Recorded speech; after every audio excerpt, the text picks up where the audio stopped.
welcome back to another episode of Jao Movies Movie Review. I didn't know this is an episode thing, but today I have a special guest, like I said in my announcement video, to review Spider-Man Homecoming. I have my cousin from Australia, from the land down under, Jason. Hey, what's up? Cousin's David. Coming down for holiday. And we just recently watched Spider-Man Homecoming, and that was a really good movie. It was one of the best Marvels, I would say, I've seen. So yeah, Jason watched a lot of movies also, but I don't know if I could count him as a critic. I don't think he is. He's just a fan, right? Just a fan, you know, he's come for the movie, don't really review as often as Albert does, but, you know, still have some his own views. So my opinions. This is gonna be interesting and fun to see the contrast between our opinions. Maybe we have contrasting thoughts. But yes, so Spider-Man Homecoming is directed by John Watts, and it stars Tom Holland as Spider-Man / Peter Parker. It also have Robert Downey Jr. as Tony Stark / Iron Man. We have Marissa Tomei as Aunt May. We have Michael Keaton as the main villain of this movie, which is the Vulture. And in this movie, it sets directly after the events of Captain America Civil War. Peter Parker tries to balance his life as an ordinary high school student in Queens, New York City, while fighting crime as a superhero alter ego Spider-Man, also facing a new threat, the Vulture. Initial thoughts after watching the movie is that this movie is not just a generic superhero movie. This is clearly a high school movie because it focused so much on the high school and the teenage life of Peter Parker, his daily life, and it has Spider-Man in it. So it's not like save the world, explosions, there is portals in the sky, which is actually a thing now, and I don't like it. But this is very grounded. Exactly, like you can relate to it so easy, like compared to other Marvel movies I've seen. Like you can't really imagine that's going to happen in real life. You can't really connect to the movie, while with Spider-Man in this one, in fact, like you can relate to like balancing life, not with like being a superhero in this movie, but you can just relate to the struggles or conflicts that Spider-Man goes through. Yeah, that's one thing I also really like, because if you follow Spider-Man comics, you know the reason why he's so well loved is because people can relate to him. He's basically just a kid from New York, and he got bitten one day by Spider, and now he has all these powers, and with great power comes great responsibility.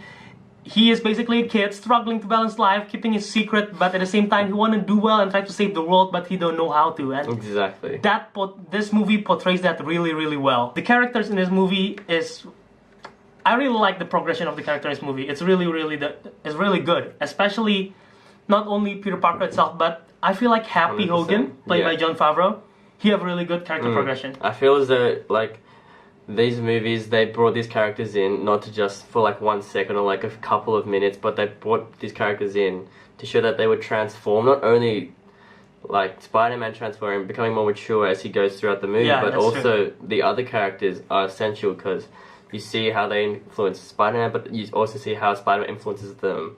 So it's like really well thought out. No characters are wasted, you could say. There's no time wasted. You're invested in all the characters, and they've been well thought out. You can see in the movie. Yeah, every character from Tony Stark, Aunt May, Happy Hogan, who initially start off as quite a rough guy, and then you can tell by the progression. Yeah, at the end he becomes legit happy, pun intended. And you could also see Ned, who is his best friend. Exactly. His progression was quite well. Exactly. I also like how they fleshed out Flash Thompson as the bully in this movie. Different played by Tony Revolori, and it's really good. I would like to say, Tom Holland in this movie is really good. He is. Wouldn't you agree? I would 100% agree with that statement. Don't you think he looked like Tom Holland? What do you mean? The Asian Tom Holland? No, I'm joking. No, but seriously, in Civil War, we see Peter Parker, we see Tom Holland play Peter Parker, but it wasn't that much. No, exactly. And it's a little cameo, you could say. Even most of the time, he's wearing the mask. No, with that face, exactly. Yeah. And I haven't seen a lot of movies with Tom Holland. I don't think you have you? Not many, no. And yeah, and in this movie, I was totally amazed and surprised by how good this kid actually is in terms of portraying the character, but also he brings so much emotion to it. There is one scene that it is not only is written well, but I could understand all the conflict going on in his head by just looking at his face. The facial expression is key. Not only like just when he's in as Peter Parker or as Spider-Man just by his intonations. Exactly. You could tell what's going on in his head. Without saying it. That's like the most important, like as an actor, if you can speak your mind without actually saying it, like through your expression, you can just tell like it's gonna be a really good movie, because throughout the movie, like they save so much time by not saying stuff, but by showing it instead. You feel like the movie is like impacts you more, because the facial expressions, well, the words are good, but facial expressions even better. Yeah, and you said something that you said about they don't really say stuff, but they show it more, and not only in terms of story. I feel like they does that well in terms of humor. 100%. The humor is really good in this movie. There's a lot of humor. So much humor. At the beginning, you're invested in the humor because it's like lighthearted, and it makes you engage more with the characters. You're focused 100% throughout the beginning, and then as it goes on, it gets more action. But the humor is what I find was surprising for me, because a lot of Marvel, like there's a lot of action, a lot of serious talking, but in this movie, like I think it's a good balance between humor, which is important as well. But yeah, then again, they don't, a lot of the humor, like if you notice, like maybe in lots of the superhero movies, there are humors that are like verbal humor, just jokes. Yeah. But I feel like there is a lot of physical humor, like the struggles of being Spider-Man. Exactly. There was, I'm not gonna spoil it, but there's like so many scenes in the movie that's like, oh yeah, people make fun of this, like, what would happen if this happened to Spider-Man? And they made fun of it almost like as if it's a spoof, but in a good way. Exactly. Like it just flows. They don't try and like chuck it in the humor. They put it in the humor for like a purpose. It's like it flows with the story. It's not, oh, we have to put it here because it's not funny. Like it just happens to happen there, and it just works, I find. Yeah, the movie is really fun. It's a blast from start to beginning. The humor is great, the story is great, the performance is great, the action is fantastic. Action is good. There is one scene which I feel like that is the most action-packed scene in any Spider-Man movie at all, from the Sam Raimi's to Mark Webb's Spider-Man. This one is that one scene I feel like it represents Spider-Man and is the most action-packed in terms of intensity for action. I think so. Like I think the action, it's really good because you can see that they put a lot of effort in, and that you can imagine it as well. It's realistic again.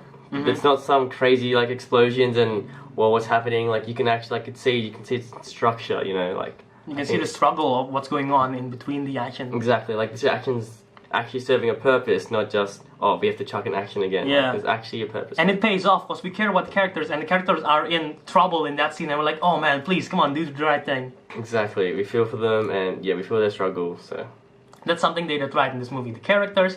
And with talking about characters, one character in particular which people worry about is Iron Man and Robert Downey Jr.'s role. Would it be Iron Man 4? That's the real thing, you know, because he's such a big actor in the other ones. Would it do the same thing to this one? Because you might tell in like Avengers movie, he's the main star. Despite everyone, RDJ is the main star, Tony Stark. And in the trailers, you also see a lot of Iron Man. And apparently lots of you worry like, oh, is this movie gonna be Iron Man 4? Is Iron Man gonna overshadow everything? No, I'm surprised by how subtle Iron Man is in this movie. He's there, he play a key role, but he does not overshadow Peter Parker at all. This is legit a Peter Parker story, a Spider-Man story, and Iron Man is just there to support it. Exactly, he's just a mentor. Peter Parker's so young in this, he needs the mentoring, and Tony Stark suits as a good example because, as we know, he's a bit of a playboy, bad boy in Marvel, and you know he doesn't want Peter Parker to turn out that way. So he tries to help as much as possible without trying to smother him either. He lets him like be his own person, but also like provides advice. If Peter Parker chooses to follow it or not, that's up to him. But he's just there as a father figure, because Aunt May as well, by herself, needs that father figure. Alright, so Jason, what do you think of this movie as a whole, and how would you score this? As a whole, I would definitely recommend watching this. This is really action-packed, funny. It's got everything you need and more. And my review score would be 8.7 out of 10. 8. How about you? How about you? What would you rate it? Yeah, I really like this movie. It's definitely one of the better Spider-Man movies. I might say I like this more than Spider-Man 2, just because this is teenage Spider-Man. I could relate to him more than Spider-Man 2 because he's a bit more adult there.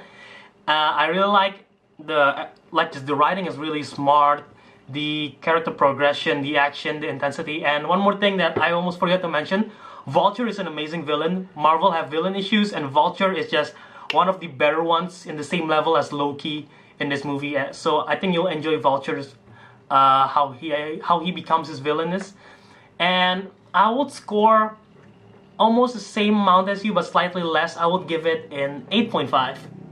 Okay. Nice. So guys, what do you think of this review? Have you watched the movie? Have you not seen it? If you've watched it, tell me in the comment section below which part is your favorite scene, or what do you think of this movie as a whole? If you enjoyed this review, don't forget to subscribe and like and comment. And I just want to hear your opinions. I want to start a conversation with you guys. It's always fun to talk about the movie. Hopefully we don't spoil anyone for who haven't watched it. But yeah, don't forget to like this video, share it with your friends, tell people to watch this movie, watch this review, and subscribe. I have another video that's gonna come out very soon, which is the spoiler review. So if you're interested to see me and Jason again talk about the details of this movie, which there's a lot of Easter eggs, a lot of fun. So subscribe and look forward to that. Until next time, Jao out. Under the head.